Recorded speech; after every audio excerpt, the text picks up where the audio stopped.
Oh my fuck. What? Oh my fuck. You didn't record it, did you? I thought it was recording. You didn't record anything. Oh my We just did a whole show and you god. did not record anything. Oh. I am going to kill you. um. Hi everybody.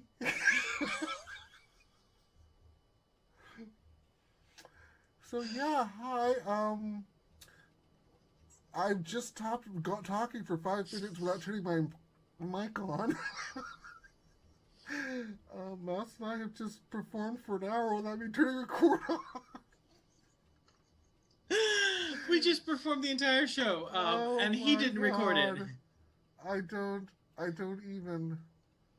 I don't even know if I have the energy to do it again. No, no, no. Okay. Hi, everybody.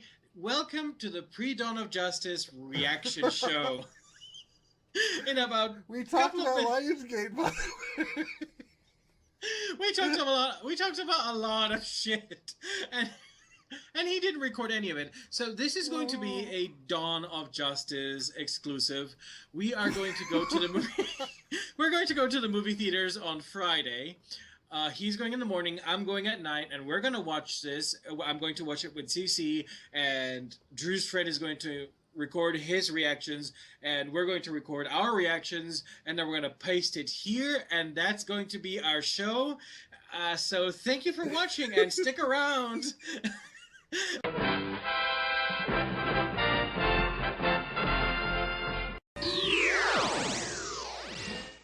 Yeah, Henry Cavill is very pretty. Unfortunately, that's all he is right now. He has the look for Superman, he has the chin, he has the hair, he has the abs, but half of the time, most of his expressions amount to this. But it's a very pretty expression. Very pretty expression, but then you go and look at, say, Christopher Reeve's performances. Yeah. You know, the movie, the original Superman movies in the 80s were cheesy as hell, in the 70s. But Christopher Reeve had this charisma to him. Part of it's because the dude, if you met him, he was actually Superman. He was genuinely the nicest person on the planet. So he really didn't have to act. It was just Christopher Reeve being like, hey, Well, I'm Christopher Reeve. They put me in a Superman suit. Isn't that awesome? well, here's the thing: when Superman saving people, he always has this dour. That's another thing. This movie has one adjective that I would hang on. It's like dour. Superman saving people, doing good. He has this expression that says, "Here, I have saved your life." When he reaches out to people, it's like, and this movie suffers from the Nolan ray, which is something that the nostalgia critic came up with. It's basically, no matter how important something is being said or emoted, it can always be more important. So it's always, it's never, did you realize how important it would be if people knew that Superman was an alien? No, it's like, do you know how important this would be if people found out that Superman, boom, from Zimmer, was an alien? It's always this, the physical action, the words. It's always this over delivered. It's like dawn of pretension in that sense. Superman is supposed to be an optimist, but you never really see that part of him ever in this entire movie. In fact, there's a lot of similarities between Batman and Superman that makes you go, okay, well, how is Superman supposed to be a really different character? The only difference is degrees of despair at this point. Batman has been at it longer than Superman, so of course he's closer to the edge than Superman is. But Superman is always supposed to be the better angel of the two of them. Well, rule of thumb, he often is, but a lot of times when things have got like in a no man's land kind of thing, he's not necessarily able to cope with that because Well, he's not the smartest crayon in the box. no, he's not the smartest guy out of the box. But some of there have been some conflicts in the Batman versus Superman universe where it's where Batman has been seen as a rogue person and the government just tells Superman to kill him, and Superman's like, okie dokie, I'm gonna go kill Batman now. And because they've convinced him that he really is worthy of being killed, and Batman's like, dude, look around you. Well, like I said, Superman tends to be the more gullible or naive of the two of them, which was kind of a quality that was kind of absent, really, from Cavill's interpretation in this movie, and I think it was kind of lacking in that sense. The other issue I have is with Batman. I think that Affleck was a good Batman. I just have issues with. I just have issues with the script making him a fucking moron. Yeah, there were a lot of stuff. There was a lot of problems with the script writing that I didn't like. I still think Bruce Wayne was a tool until he decided to stop being a tool, and I still think he was a bit of a tool at the end of that. Alfred wasn't quite Alfred. He wasn't butlery enough. He was more like Bruce's mechanic. Unfortunately, we were saddled with a good length of the movie with Batman and Superman being absolute idiots. Especially Batman being played like tools, and Batman is not the kind of character you get to play like a tool. A character like Batman usually can see through someone like Lex Luthor. Yes. Superman does not. It should be well, there were some plot things that I was like, that should be Batman doing this thing instead of Superman. Exactly. I'm going to go with Batman actually being badass, which would defy all expectations for Affleck. So, Affleck owned the role. I would like to see him in a Batman movie. I really do, actually. Just with a better writer and a better director. Anyone but Zack Snyder. Heck, I will take Schumacher over Snyder at this point. Gal Gadot is not the best actress around the block, but I actually did enjoy watching her as Diana Prince. And the one moment where I suddenly went, okay, yeah, this is getting good, is when Wonder Woman appears for the first time. That's also because you're a Wonder Woman fan. Well, I'm also a Wonder Woman fan, but let's put it this way. She was the only person in the whole goddamn movie who was actually smiling at one point or another. And when she was fighting, she was having fun. The Wonder Woman, the Wonder Woman reveal, only because, okay, I'm going to give that one a cheat, because that one's a cheat, because the music crescendos, and you always feel the music. She was, I think they did very well with Wonder Woman. They did a lot better with Wonder Woman than I anticipated, because I expected there to be like, hey look, it's a girl. Let's put her naked, naked girl. But because that's what they generally do, especially with Gal Gadot, that she's hot, so they're just like, hey, put on a string bikini and stand in the corner and pose. But it was, I actually liked it that they definitely showed a lot of Wonder Woman's personality, and I liked that. So Wonder Woman really had too small of a role.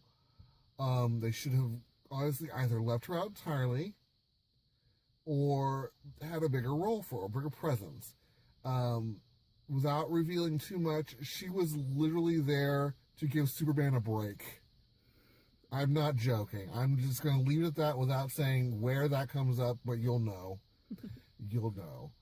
Briefly seeing Gal Gadot as Wonder Woman, I will watch the Wonder Woman movie, especially because I know from the interviews that the director has given that she gets Wonder Woman and she knows what Wonder Woman is about. So at least I know that, and she does not have a penchant for being pretentious, and to go and to tell people, believe in my art, it is strong, you will understand it. So she just lets the whole thing speak for itself. So I'm going to watch it. Luthor. He was not Luthor. He wasn't even Alexander Luthor Jr. He was, as far as I'm concerned, he was Joker level crazy.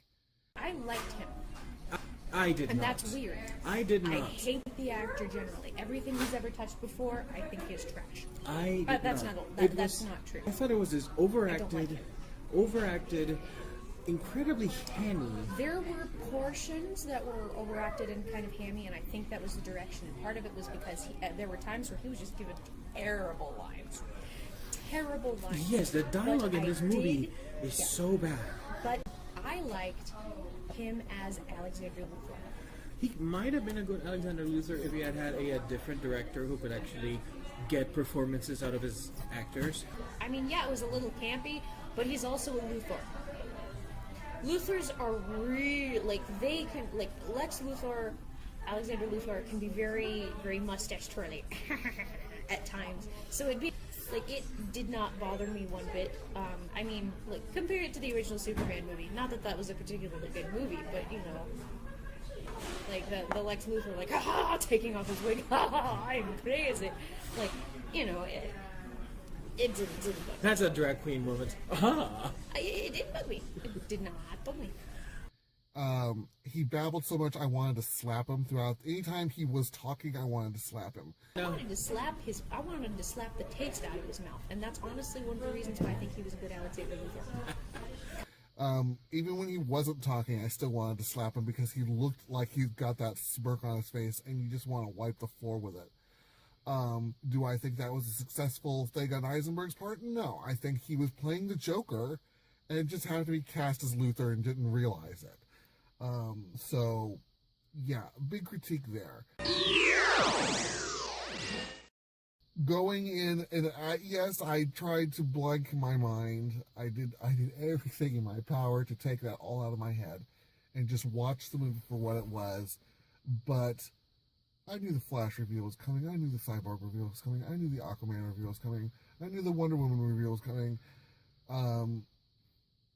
And I really didn't need to know they were there. They could have just gone, hey, look, nudge, yeah, Justice League, hey, and just left it at that. This was supposed to be originally a Superman sequel, but then Snyder's Man of Steel was not perceived very well, so they decided to put in Batman in. And hey, we're gonna have Batman. Why don't might as well have Wonder Woman, and we can have the entire cameo of the Justice League of America. And DC decided to make, Warner Brothers decided to make the dumb gamble of basically hoisting the entire future of their franchises on this incredibly overloaded movie, and I think that's something that might come back to bite them, especially with the upcoming Justice League movies, because Zack Snyder is directing those. And actually, they went on damage control today. They announced that the Justice League movies are going to have a little more humor than Batman versus Superman, so they're already realizing, wait a minute, this is because if you look at all of the negative reviews, and there's a shit ton of them, the same adjectives keep coming up: dour, depressing, dark, self-important, weighty, slow. I think that they tried to pull from too many comic book storylines to do this. I thought that they tried very hard to actually stay true to the spirit of the comic books, which is something that I did not anticipate. I thought they were just going to come up with a random Batman, but they actually came up with a version of a Frank Miller Batman, Dark Knight Returns Batman, which actually I was more okay with. They made it sound like Batman was just going to walk on stage and on screen and be like, "I'm gonna kill everybody," but he didn't, which was nice. There were a couple of homages, like there was actually a very specific homage to the original Superman Christopher Reeves movies. That, like, it wasn't perfect, but good shot. It's like, okay, I appreciate that you acknowledge that. Yeah. And it's Again, I don't think it was a good movie, but I enjoyed it for what it tried to be, because they actually tried to get some of the source material. They tried to stay true to a lot of the Batman versus Superman conflicts that exist in the DC universe. They tried to do that, and I appreciate the fact that they actually tried to do that. Somebody was actually doing their homework. I suspect there was a writer going, well, and so whoever that writer was, I commend you for trying to bring that in. I saw it, and I appreciated it. Yeah. Doomsday wasn't so bad. Yeah, its introduction. I still have issues with how the fight between Batman and Superman went down and how it was even set up. Which, by the way, the whole fight between Batman and Superman could have been avoided if they had said 3 words to each other. So this was such a contrived idiocy that...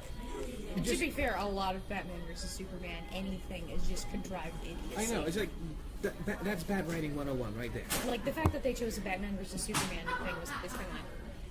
Yeah. I mean, it's not gonna be good. No, it's not gonna It's be not gonna be good. Nobody has ever brought up a Batman versus Superman comic and been like, this is the greatest piece of writing in history. No. So, the fight between the two of them, I was basically just sitting there going, okay, when is this going to be over? Because it just, I had no stakes in it because both characters were being goddamn fucking morons. And the reason, and the way it ends, the reason the conflict ends, I had to slap my forehead. It's like, really? Yeah. Really? Yeah. Really? Yeah, they were. I will not spoil it for people, but It's stupid. it's Yeah. goddamn I fucking think stupid. the end of the movie is hands down the weakest part of the movie. Like it gets weaker as it goes along. Like the very end is like. It wasn't the waste of 2 hours that I thought it was going to be, so I'll be honest in that regard. I think it was a terrible movie, but I enjoyed the hell out of it. I am known for enjoying terrible movies, and not even ironically, totally unironically, I enjoyed it. I still agree with my original assessment that DC really, and Warner Brothers or whoever was doing this, really should have shut the hell up. They should have just said, hey, here's the trailer. Isn't it exciting? And we're not telling you another damn thing. And just left it at that. There's a very good an hour and a half movie in there. Unfortunately, now we know that this is the edited down version, because there's a 3-hour version that's gonna come out on Blu-ray, and I'm sure as fuck not gonna buy that. I'm gonna watch the shit out of it. There was a number of. I feel like they could have cut about a half an hour from that movie if they just stopped all the slow-mo and turned it into movie. In and of it's loud. It is a loud movie. I'm telling you now, loud. If you get motion-triggered migraines of any kind, like if you can't watch 3D movies without getting migraines, like me, watch out for this movie. We did not see the 3D one because of my headaches, and I'm still getting a headache because the fight scene camera work was so blurry. Dawn of Justice is not a good movie. She enjoyed it more than I did. I enjoyed some parts. I will not say there's nothing to enjoy here, because there are. I might make my own cut of this movie when the DVD comes out and make like a nice little hour and a half. Maybe cut out like most of Superman. I enjoyed the movie because I thought it was fun. I appreciated what they tried to do. I don't think it was necessarily extremely well done, but there was some very good attempts there, and it was fun for me. So I'm going to stop there because I'm starting to think on it more. The more I think on it, the more I'm going to hate on it. So I'll give it a 5 out of 10. It's a good waste of 2 hours. So. All right.